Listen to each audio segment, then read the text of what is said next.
Prasa and placing the struggling state-owned entity under administration with immediate effect. Bongisizwe Mpondo has been appointed as its administrator for 12 months. Mbalula describes Mpondo as an entrepreneur with an extensive record in corporate governance and of working with public institutions to improve operational efficiencies.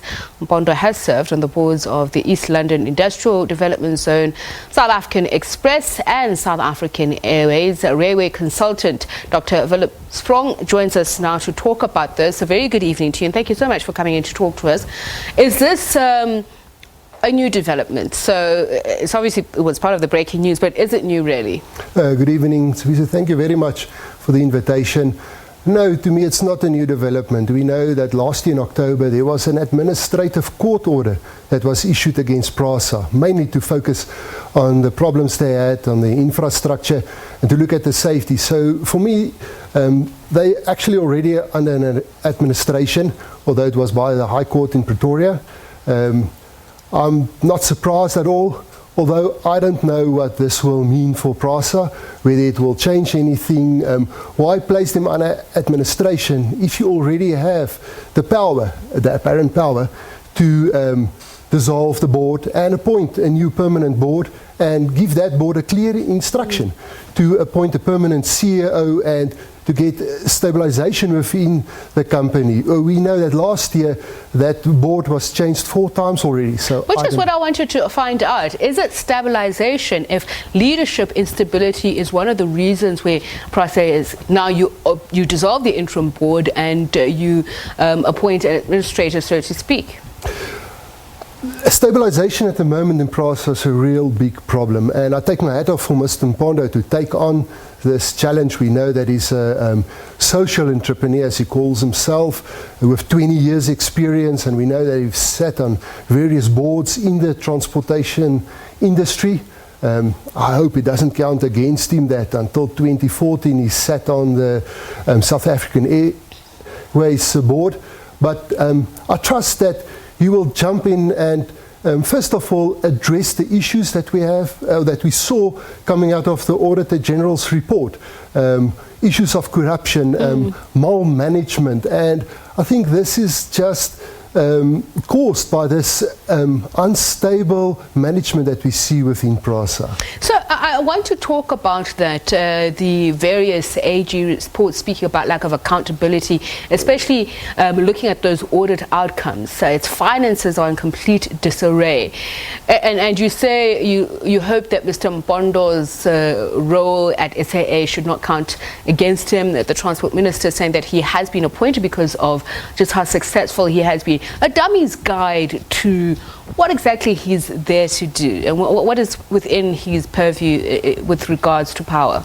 Although we're still waiting for the final scope to be finalized and to be signed so we can see exactly what the minister expects of him, we already know from reports that apart from having to address the issues with the Auditor General's report, issues of corruption, or we can call it blatant theft of the money that's supposed to be utilized to get 2 million people every day to their jobs.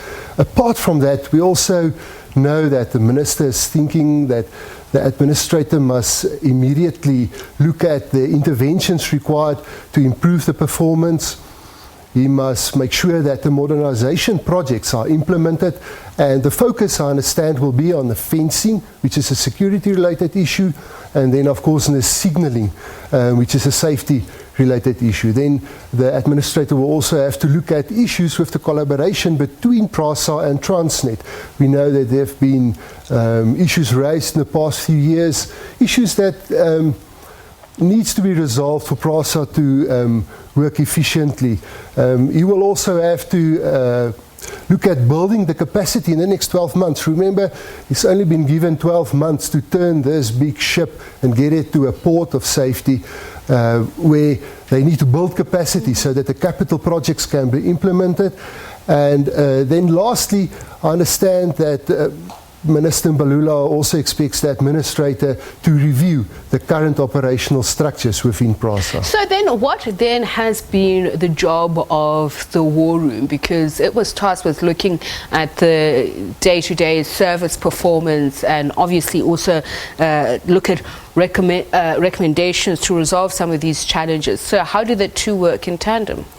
I don't know where the war room exists. We read about it in the newspapers, we hear about it. In August, when it was announced, one would have thought that the rail safety regulator, for instance, would have been the first organisation to be approached to be a member of this war room. And I've worked closely with the regulators since September, looking at various other issues, and they haven't even been approached to sit on this, in this war room. I understand it's in the nerve centre in Elandsfontein, where all the operations for Gauteng also takes place. But I also know that that nerve centre is not fully functional after 4 years since it started, the construction started on it. So I think there's room for a lot of improvement, and if I were the administrator, I would really, apart from first of all focusing on the Auditor General's report, I would go to that war room and I would make sure that that war room functions properly, because I strongly believe as an engineer that a proper functioning war room is the start where we can start resolving all the issues within Prasa. Okay, so the Minister has said that turning around a state-owned entity such as Prasa requires a multi-pronged approach. So are we expecting more developments to come out of this announcement? We will have to sit and wait for the scope of the administrator to be finalised, but I can just hope and I can tell Mr. Mpondo that there's a lot of experienced engineers, and I believe as an engineer myself that is where you must start.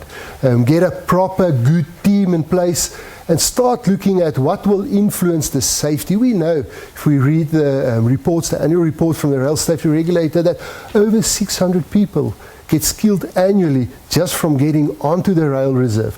We need to make plans. We need to get technology working for us to get those people to stay away from the rail reserve. So I want to tell Mr. Mpondo, we are here, we are a bunch of experienced engineers, and we are more than willing to jump in and to help you. Let's talk about the decaying infrastructure of Prasa. That has been a real problem. How do you get on top of that? So what happened in Prasa is that to keep the trains running safely, they reduced their capacity. They start running trains at reduced speeds. They started doing manual authorization because the signalling system was malfunctioning due to vandalism, theft, due to age. So first of all, we need to reinstate the already existing capacity that we have. We need to make sure that what we have, the infrastructure that we have, that we reinstate it to the level which it was designed to. That will increase our capacity. It will reduce the frustration of the commuters. Hopefully that will prevent them from getting the urge to burn trains because there aren't any trains. And to now, with load shedding at the stage 6, to make sure that that doesn't contribute to this whole state that we're in, will be very difficult. Thank you so much for your time and insights, Railway Consultant Dr. Willem Sprong.